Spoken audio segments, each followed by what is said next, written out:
আমাগো দেশের মানুষে যে মসজিদে জুতা পাই দিয়ে যাওয়ার দাম কয়টা? কয়টা?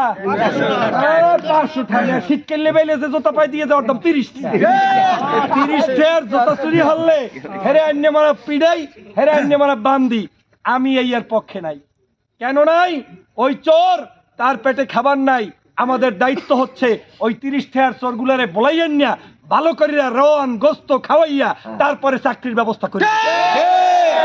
আর ওই যে সকল চোর যারা আমার এই রাস্তার টাকা মারিয়ে খায়, বিল্ডিং এর টাকা মারিয়ে খায়, যাদেরকে আবার আপনারা সাহেব কইয়া বড় বড় চেয়ার পাইতে বওয়ান, ওই সব চোর গুলারে, টাবাটপার গুলারে তারপরে ওদেরকে আইনের হাতে সোপর্দ করতে হবে। এখন বুঝলেন আমি চোরের পক্ষে না বিপক্ষে? নাকি আবার ভিডিও ভাইরাল করে দেবেন ফয়জুল ভাই চোরের পক্ষে?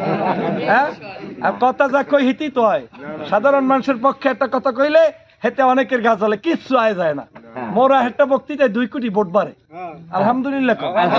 সম্মানিত ভাইরা, সে কারণে আমি আপনাদেরকে বলতে চাই, বাংলাদেশের কৃষক, শ্রমিক, জনতা, হিন্দু, মুসলমান, সাধারণ নাগরিকদের রাজনীতির নির্দেশ দিয়েছেন ডাক্তার শফিকুর রহমান।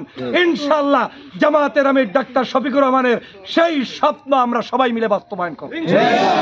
পারা যাবে ইনশাআল্লাহ।